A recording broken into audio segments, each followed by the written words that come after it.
അസ്സലാമു അലൈക്കും. എൻ്റെ പ്രധാനമന്ത്രിക്ക് സുരേഷ് ഗോപി സാറിനും അതുപോലെ നല്ലവരായ എല്ലാ നാട്ടുകാരും. അപ്പോൾ ഇന്ന് ഞാൻ പറയുന്നത് ശ്രദ്ധിച്ച് കേൾക്കണം. എൻ്റെ വീഡിയോ ഒക്കെ നിങ്ങൾ ലൈക്ക് ചെയ്യണം, ഷെയർ ചെയ്യണം. നിങ്ങളുടെ അഭിപ്രായം എന്ത് തന്നെയാണെങ്കിലും നിങ്ങൾ പറയണം. പറഞ്ഞാലേ എനിക്ക് മനസ്സിലാവും. ഞാൻ ചൂടാവുകയൊക്കെ ചെയ്യും, പക്ഷേ അതിലൊരു സത്യമുണ്ട്. ഇന്ന് പറയുന്നത് ഇന്ന് 12 ആഗസ്റ്റ് 2025. അപ്പോൾ ഇന്ന് പറയുന്നത് തിരുവനന്തപുരത്തുകാരും മദ്രാസുകാരോടും ഒരു കാര്യമാണ്. അത് പല ആളുകൾക്കും ബാധിക്കും. അത് നിങ്ങളുടെ വിദ്യാഭ്യാസം മുഴുവൻ തെറ്റാണ്. നിങ്ങൾ പഠിച്ച വിദ്യാഭ്യാസം, നമ്മളിപ്പോൾ ഒരു കാര്യങ്ങൾ ചെയ്താൽ എന്ത് നല്ല കാര്യം ചെയ്യുകയാണെങ്കിൽ, ഇനി ഞാൻ ഇവിടുന്ന് പറയുന്നത് നിങ്ങൾ ശ്രദ്ധിച്ച് കേൾക്കണം. കാര്യം ചെയ്യുന്നത് നമ്മളൊരു വിദ്യാഭ്യാസം നമ്മൾ പഠിച്ചുണ്ടാക്കി അതേറ്റൊരു ഗുണം ചെയ്ത് അത് ഒരുപാട് കോടിക്കണക്കിന് ആളുകൾക്ക് ഭീഷണിയില്ലാതെ ഉപയോഗിക്കാനും പറ്റണം. ഫ്രീ ഒന്നും നടക്കില്ല, ഫ്രീ ആർക്കും നടക്കില്ല. കാരണം നമ്മൾ ഓരോരുത്തരും അതിനെക്കൊണ്ട് ജീവിക്കുന്നവരാണ്. എനിക്ക് സർക്കാർ വരുമാനമൊന്നുമില്ല, പിന്നെ നാട്ടുകാരെ വരുമാനവുമില്ല. അപ്പോൾ അങ്ങനെ ഒരാളാണ്. അപ്പോൾ അത് നമ്മൾ കാര്യങ്ങൾ മനസ്സിലാക്കണം. തിരുവനന്തപുരം മെഡിക്കൽ കോളേജിലും RCCയിലും അപ്പോളോ ആസ്പത്രിയിലും പോകുമ്പോൾ നിങ്ങൾ കരുതണം, ഇത് നിങ്ങൾക്കുള്ള കൊലക്കയർ നിങ്ങൾ നിർമ്മിക്കുന്നതാണ് എന്ന്. ഇവർ 800 മില്യൺ അമേരിക്കൻ ഡോളർ 800 മില്യൺ കോടി ഡോളർ വാങ്ങും. നിങ്ങളെ സിമ്പിളായിട്ട് കൊന്നു കളയും. അതിൻ്റെ ഭവിച്ചറുകളാണ് കടലാസ് പോലെ നിങ്ങൾക്ക് തരുന്നത്. അത് രേഖയൊന്നുമല്ല. ഇവർക്ക് അനുമതി കൊടുത്തവർക്ക് അടക്കം ആളുകൾക്ക് വിവരമില്ലാത്തത് കൊണ്ട് പറ്റിയിട്ടുള്ളതാണ്. നമ്മുടെ കുട്ടികൾക്ക് പോളിയോ അടക്കം ഇന്ന് കൊടുക്കേണ്ട ആവശ്യമില്ല. പ്രസവിച്ച കുട്ടികൾക്ക് പുറത്തും അമ്മക്കും കൂടി കൂടിയിട്ട് ഒരു മരുന്ന് വെച്ചാൽ ആ കുട്ടിയുടെ ജീവിതകാലം വരെ, ഒരു കുട്ടി എത്ര ജീവിക്കുമെന്ന് എനിക്കറിയില്ല. എനിക്ക് 1957 പുറത്തേക്ക് വരുമ്പോൾ പിന്നെ കരഞ്ഞു കിട്ടാണ് ഞാൻ വന്നിട്ടുള്ളത്. മനസ്സിലായില്ലേ? എനിക്കറിയില്ലായിരുന്നു ഞാൻ ഇന്ന് 77 വയസ്സ് വരെ, ഇന്നത്തെ വയസ്സ് ജീവിക്കുമെന്ന് എനിക്കറിയില്ലായിരുന്നു. എൻ്റെ വാപ്പ 98 വയസ്സായപ്പോഴാണ് മരിച്ചത്. മനസ്സിലായില്ലേ?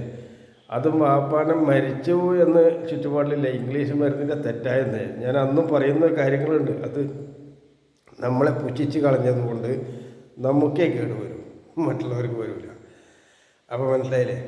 അപ്പോൾ ഈ രോഗങ്ങൾ വരാതിരിക്കട്ടെ. രക്തം മാറ്റിയത് കൊണ്ടോ, അല്ലെങ്കിൽ കിഡ്നി ഡയാലിസിസ് ചെയ്തത് കൊണ്ടോ, വൃക്ക ഡയാലിസിസ് ചെയ്തത് കൊണ്ടോ, നിങ്ങൾ 200 കൊല്ലം ഷുഗറിൻ്റെ മരുന്ന് കഴിച്ചത് കൊണ്ടോ നിങ്ങളുടെ രോഗം മാറില്ല. ഇത് കരൾ സംബന്ധിച്ച രോഗമാണ്. നമ്മളുടെ കേട് രോഗം എന്ന് പറയുന്നത് ഹാർട്ട്, ലിവർ, മൂത്രസഞ്ചി, അതാണ് പ്രധാനമായിട്ട് കേട്. ഇതിലാണ് വെരിക്കോസിൽ വരുന്നത്, മഞ്ഞപ്പിത്തം വരുന്നത്, അറ്റാക്ക് വരുന്നത്, ഡേഞ്ചറസ് രോഗമായിട്ട് 3 മിനിറ്റ് നേരം കൊണ്ട് മരിക്കുന്നത്. മനസ്സിലായില്ലേ? അത് ചിലപ്പോൾ പേപ്പട്ടി കടിച്ച് വിഷം വിളകിയത് കൊണ്ടാവാം. അപ്പോൾ ഇതിന് വിവിധ തരം പച്ചമരുന്നാണ്. ഈ പച്ചമരുന്നിൽ ഇത് ചെയ്താൽ ഒരു 15 മിനിറ്റിൽ ഇത് പിടിച്ചു എന്ന് കരുതുക. നിങ്ങൾ അവിടുന്ന് ഗണിച്ചിട്ട് കൂടും. പിന്നെ നമ്മളെ പിടിച്ചു കൊടുത്തൊന്നും നിങ്ങളെ കിട്ടില്ല, നിങ്ങൾ വരില്ല. ഇതിൻ്റെ പൈസ പോലും തിരിച്ചു ചോദിച്ചാൽ അവർ തരില്ല. അതാണ് ഏറ്റവും വലിയ അത്ഭുതം. അതുകൊണ്ടാണ് ഞാൻ ഈ പൈസ ആദ്യം വാങ്ങി വെച്ച് ഇത് കൈകാര്യം ചെയ്യുന്നത്. നമ്മൾ കൊടുത്തവർക്കൊക്കെ 100% വിജയമാണ്. ഇതുവരെ പിന്നെ അവർക്ക് അവാർഡ് പറ്റിയില്ല. പക്ഷേ ഇപ്പം പൈസ മുൻകൂട്ടി അടച്ചാൽ മാത്രമേ ചെയ്യൂ, അല്ലാതെ ചെയ്യില്ല. കാരണം നമ്മൾ വെറുതെ മല്ലി കെട്ടിയോണ്ട് ഒരു കാര്യമില്ല. കാരണം നമുക്ക് ഇനി കടം മേടിക്കാൻ ബാക്കിയൊന്നുമില്ല. അതുകൊണ്ടാണ്. അപ്പോൾ ഇങ്ങനെ പറയാനുണ്ടായ സാഹചര്യം ഇവിടുത്തെ കേരളത്തിലെ മലയാളികളുടെ വിവരമില്ലായ്മയാണ്. ഇത് മാനസിക രോഗമാണെന്ന് നിങ്ങളൊന്ന് മനസ്സിലാക്കണം. മാനസിക രോഗം ഒരുപാട് കുതിരവട്ടാസ്പത്രിയിൽ മാത്രമല്ല, ഊളംപാറയിൽ മാത്രമല്ല, നമ്മളുടെയൊക്കെ ഇടയിൽ ഇന്നും അവശേഷിക്കും. അതായത് വേറെ ഒരുത്തൻ ചെയ്യുന്ന ജോലി, അതിൻ്റെ മൂല്യം അവനക്ക് കൊടുക്കാണ്ട് രക്ഷപ്പെടുക എന്ന് പറയുന്നത് വിവരമില്ലായ്മയാണ്, മാനസിക രോഗമാണ്. ഇതാണ് ശരിക്കും ഊളംപാറ. അപ്പോൾ മനസ്സിലായില്ലേ? അപ്പം ഞാനിങ്ങനെ പറയാനുണ്ടായ സാഹചര്യം നിങ്ങൾ മനസ്സിലാക്കണം. രോഗം ബ്ലഡ് മാറ്റി കയറ്റിയിട്ടൊന്നും, ഏത് ഓപ്പറേഷൻ ചെയ്തിട്ടും കീമോതെറാപ്പി ചെയ്തിട്ടും നിങ്ങൾ രക്ഷപ്പെടില്ല. അത് രക്ഷപ്പെടാനുള്ളതല്ല, നിങ്ങളെ നശിപ്പിക്കാനുള്ളതാണ്. ഇത് നിങ്ങൾ മനസ്സിലാക്കണം.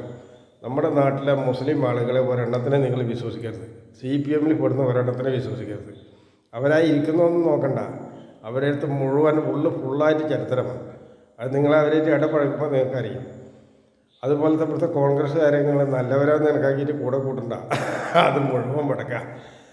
ആ കൂട്ടിയാൽ നിങ്ങൾ പെട്ടു, മനസ്സിലായില്ലേ? നിങ്ങൾ അവരുടെ കൂടെ നിങ്ങൾ കൂടിയാലും നിങ്ങളെ അവർ കൂട്ടിയാലും നിങ്ങൾ പെട്ടു. കാരണം അവർക്ക് നിങ്ങളെ നശിപ്പിക്കുക എന്നാണ് അവരുടെ ലക്ഷ്യം. ഇപ്പോൾ നമ്മളെ കണക്കുകളൊക്കെ പുറത്തേക്ക് വരുന്ന കുറേ കാര്യങ്ങൾ കണ്ടില്ലേ? ഒരാളും വിവരമുള്ളവരില്ല. അതൊരു തട്ടിക്കൂട്ട് യന്ത്രങ്ങളാണ് നമ്മളെ രാഷ്ട്രീയക്കാർ. നമ്മുടെ മുഴുവൻ ഉദ്യോഗസ്ഥന്മാരും ഫ്രോഡാണ്. തെറ്റായ ഒരു നയം മാത്രം പഴിക്കുന്ന ഒരു സംവിധാനമാണ്.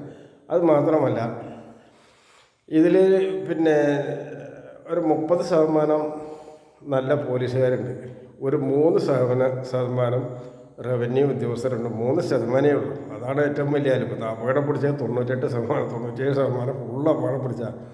അപ്പോൾ ഇത് നമുക്ക് പറയാതിരുന്നൊരു കാര്യമില്ല, പറഞ്ഞിട്ടേ കാര്യമുള്ളൂ. അപ്പോൾ എല്ലാവരും ശ്രദ്ധിക്കുക. ഈ രോഗത്തിൻ്റെ മരുന്ന് എൻ്റെ കയ്യിലാണ്. അതതിന് മുൻകൂട്ടി പൈസ അടക്കേണ്ട ഒന്നും ഞാൻ ചെയ്യില്ല. പക്ഷേ 10 ദിവസം കൊണ്ട് ഏത് കൊമ്പനെയും നമുക്ക് കൊണ്ടുവരാൻ സാധിക്കും. അത് വെറുതെ രോഗത്തിന് കൊടുക്കുന്നതുകൊണ്ട് മാത്രമായില്ല. 4 മാസം കഴിഞ്ഞിട്ടായാലും നമ്മളെക്കാളും വലിയ ജോലി ആയാലും ചെയ്യണം. നമ്മൾ ചെയ്യുന്നതിലും വലിയ ചുറ്റുപാട് ചെയ്യണം. ഇപ്പോൾ ഒരു ബാർബറാണെന്ന് വിചാരിച്ചാലും അയാളെ ഞാൻ ബഹുമാനിക്കുന്നു. ഒരു പെയിൻ്ററാണെങ്കിൽ ഞാൻ ബഹുമാനിക്കുന്നു. അതേപോലെ ഒരു ഡ്രൈവറാണെങ്കിൽ ബഹുമാനിക്കുന്നു. എന്താ ഇങ്ങനെ പറയാൻ കാരണം എന്ന് നിങ്ങളൊന്ന് ചിന്തിക്കണം. ഓരോരുത്തരുടെ ജോലിയിലും നമുക്ക് അതിയായ സന്തോഷമുണ്ട്. നിങ്ങൾ മനസ്സിലാക്കണം, അതിയായ സന്തോഷമുണ്ട്. അതിൽ ഏറ്റവും പീഡനം വരുന്നത് ഗൾഫ് മലയാളികൾക്കാണ് എന്ന കാര്യം നിങ്ങൾ മറക്കരുത്. ഈ നാട്ടിലുള്ളവരൊക്കെ, ഞാൻ കാണുന്നവരൊക്കെ മയക്കുമരുന്നും കള്ളും കുടിച്ച് പിന്നെ സന്തോഷിക്കാൻ വേണ്ടി ജീവിക്കുന്നവർ മാത്രമാണ്. ഗൾഫ് മലയാളികൾ ഓരോ ദിവസം നേറി കുടുംബത്തിനെയും പെണ്ണുങ്ങളെയും കുട്ടികളെയും വിട്ട് ഒറ്റയ്ക്ക് പോയി കഷ്ടപ്പെട്ട് അവസാനം ജീവിതകാലം ഫുള്ളായിട്ട് കഴിഞ്ഞ് അതിൽ സമ്പാദ്യമൊക്കെ ഉണ്ടെന്ന് വിചാരിച്ച് ഇവിടെ കൊടുത്തിട്ട് നാട്ടിൽ വന്ന് നോക്കണ സമയത്ത് അതൊക്കെ മാർക്സിസ്റ്റ് പാർട്ടിക്കാരുടെ ആണുങ്ങളുടെ മുട്ട തിന്നിട്ടുണ്ടാവും. ഈ പൈസ കംപ്ലീറ്റ് ആണുങ്ങളുടെ മുട്ട. അത് പെണ്ണുങ്ങളാണെങ്കിലും തിരിച്ചങ്ങനെ തന്നെ. എന്നിട്ട് ഈ പാവമട വരുന്ന സമയത്ത് ഇവൻ അഴുക്കിച്ചാലിലാണ് ഇവന് സുഖവാസ കേന്ദ്രം, അല്ലെങ്കിൽ റോഡിലേക്ക് വലിച്ചെറിയും. ഇങ്ങനെ ഒരു സമ്പ്രദായമാണ് തിരുവനന്തപുരത്തും കണ്ണൂരിലും മലപ്പുറം ജില്ലയിലും ഒക്കെ നമ്മളത് കണ്ടുവരുന്നത്. അപ്പോൾ ഇതിൻ്റെ അർത്ഥം നിങ്ങൾക്ക് മനസ്സിലായില്ലേ? ഞാൻ ആദ്യം പറഞ്ഞു കൊടുത്ത മാനസിക രോഗം എന്നറിയണമെങ്കിൽ നമ്മൾ ചെയ്യുന്ന പ്രവൃത്തി അറിയണം. നമുക്കൊരു കുറവുണ്ടെങ്കിൽ അത് നമ്മളുടെ മുഴുവൻ സമ്പത്ത് കൊണ്ടല്ല ഉപയോഗിക്കേണ്ടത്. മനസ്സിലായില്ലേ? നമ്മളുടെ കയ്യിൽ നമ്മൾ അധ്വാനിച്ച് നമ്മുടെ അടുത്ത് എന്താ ഉള്ളത് അത് ഉപയോഗിക്കണം.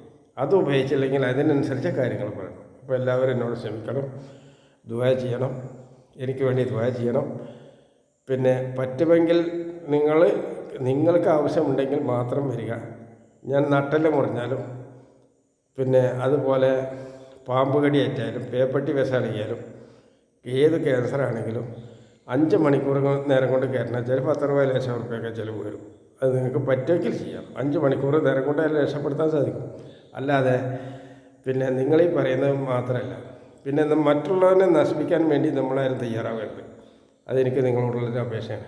അവൻ നശിച്ചോട്ടെ, അവൻ മരിച്ചു പോകണം എന്നൊന്നും നിങ്ങൾ വെറുതെ ആണെങ്കിലും പറയരുത്. അത് ശരിയല്ല.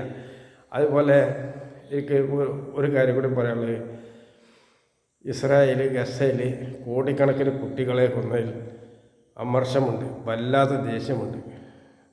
എൻ്റെ ഒരു പ്രതികാരമാണ് ഞാൻ ഈ പറയുന്നത്. ഇത്തരം പ്രവൃത്തികളിൽ നിന്ന് അവർ മാറി നിൽക്കേണ്ടത് അത്യാവശ്യമാണ്.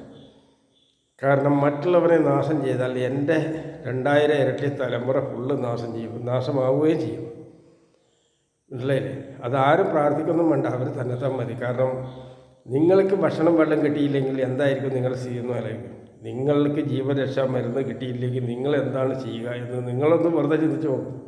നിങ്ങളാണ് ഈ രോഗി പെടുന്നതെങ്കിൽ നിങ്ങളെന്ത് ചെയ്യും? അതാണ് നിങ്ങൾ ചിന്തിക്കേണ്ടത്. മറ്റവനല്ല ചിന്തിക്കേണ്ടത്. നിങ്ങൾ ഇതൊക്കെ പാപമാണ്, വളരെ പാപമാണ്. അതായത് നസ്രാണികൾ ലോകത്തോട് ദ്രോഹം ചെയ്യുന്നു, അതാണ് കാണുന്നത്. അതിന് വലിയ ആയുസ്സൊന്നും കിട്ടില്ല എന്നാണ് എൻ്റെ അഭിപ്രായം. അത് തെറ്റായ നിയമമാണ്, കീഴ്വഴക്കമാണ്. ഇന്നല്ല, നസ്രാണികൾ പണ്ടും അങ്ങനെ തന്നെയാണ്, മുമ്പും അങ്ങനെ തന്നെ. ഒരാളോട് ചിരിക്കില്ല അവർ. ആ ചിരിക്കാത്തത് തന്നെ കള്ളത്തരമാണ്. അപ്പോൾ എനിക്കിത് പറയേണ്ടി വരിക. ഞാൻ അവരെ ഒറ്റപ്പെടുത്താൻ വേണ്ടി പറഞ്ഞതൊന്നുമല്ല. എല്ലാവരും കുറ്റം ചെയ്തു എന്നൊന്നും ഞാൻ പറയുന്നില്ല. പക്ഷെ നത്തനിയാവിൻ്റെ ഈ നടപടി വളരെ മോശമാണ്. അസ്സലാമു അലൈക്കും.